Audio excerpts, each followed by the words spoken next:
What's up guys, Coach Az here. Today I want to give you a simple and easy tip on how you can train countering when you're training on your own.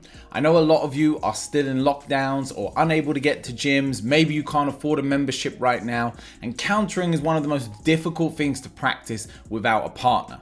The issue of course being that to counter, you need stimulus. You need something attacking you, coming at you. You need something to react to respond to in order to shoot that counter. So the question becomes, how can we artificially create that stimulus, that thing that we're going to react to when we're training on our own? And the trick really is to use some form of a timer.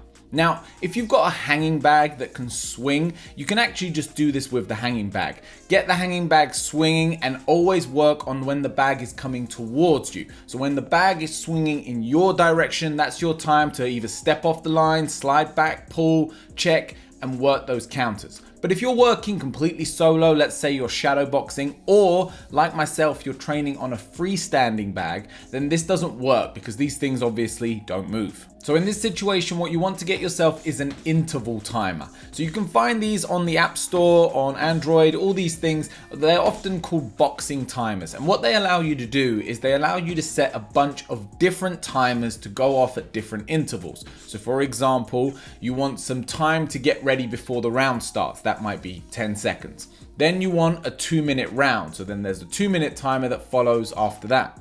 Within that 2-minute round, you want a warning timer that's going to tell you when it's the last 30 seconds. And then you want a rest timer. Let's say you want to take a minute rest. So effectively what you can set up is a timer that goes off after 10 seconds, then after 2 minutes, then after 10 seconds, then after a minute. But what we can do is we can adjust these parameters right down. So we can create a timer that goes off every 7 seconds, then every 3, then every 5, and then every 10. And you've got that loop of intervals going round and round. The idea being now that we're going to work bag work, and every time we hear that bell, every time that timer goes off, we are going to shoot a counter. We're either going to pull our feet back and shoot across, or pivot off our lead foot and shoot a hook, etc, etc. What we're not going to go through in this video is all the ways you can counter. This is just an exercise and a tool that you can use to implement into your training.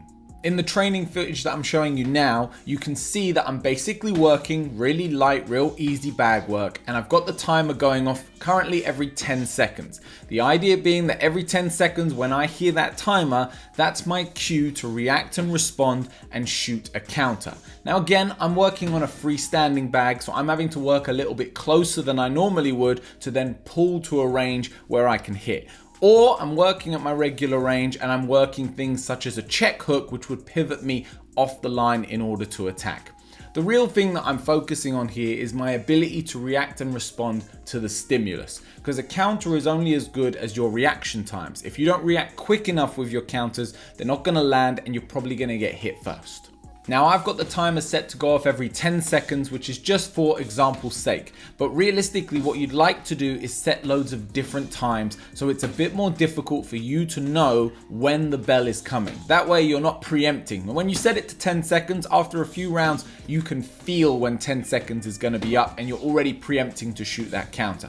Whereas if the timer's going off at 3 seconds, and then 7, and then 5, and then 10, it's a lot more difficult for you to predict when that time is going to go off, and therefore you're a lot more working on your reaction speed and your ability to respond to the stimulus. Now personally, I actually think this drill works the best when you work it shadow, because then you're not reliant on something like a standing bag where the range isn't changing and you actually have to just move in the space. You can also start to utilize visualization. So when you hear that bell going off, you can visualize that opponent shooting in with their jab or going in with their kick, and you can really see how you would choose to respond. What angle would you cut? What movement would you make? How would you take your head off that center line in order to shoot what you're going to throw as a response? It's a great way to mix up your shadow sparring to stop it being so monotonous where you're just going through the motions and working your usual combinations. Here we actually have to respond to something, and it's also going to make sure that we do a round that's focused on working these countering techniques. We need to put in the reps. We need to put in the time practicing these shots in order for them to translate into our sparring and into our competing. Now, if you don't want to download an interval timer, or you want to take this to the next level in terms of how random these intervals are, what you can do is simply use a voice recording function on your phone.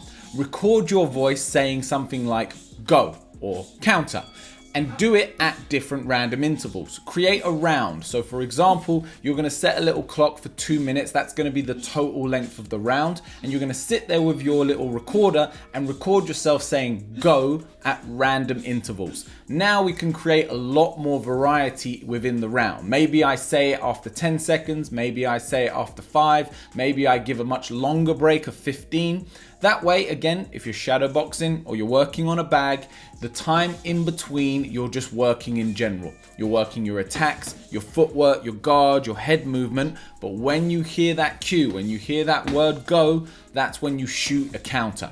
And then we're responding and reacting to that stimulus. Guys, I hope this little home hack helps for you guys that are still in lockdown, unable to train with somebody. At least it gets you doing something. It's not ideal. If we can work with a partner, if we can work specific drills, that's always going to be better. But in the meantime, we need to be able to adapt and overcome. Let me know what you want to see in the next video. If you enjoyed this, if it was helpful, go on and hit that like button for me, hit subscribe, and I will see you on the next one.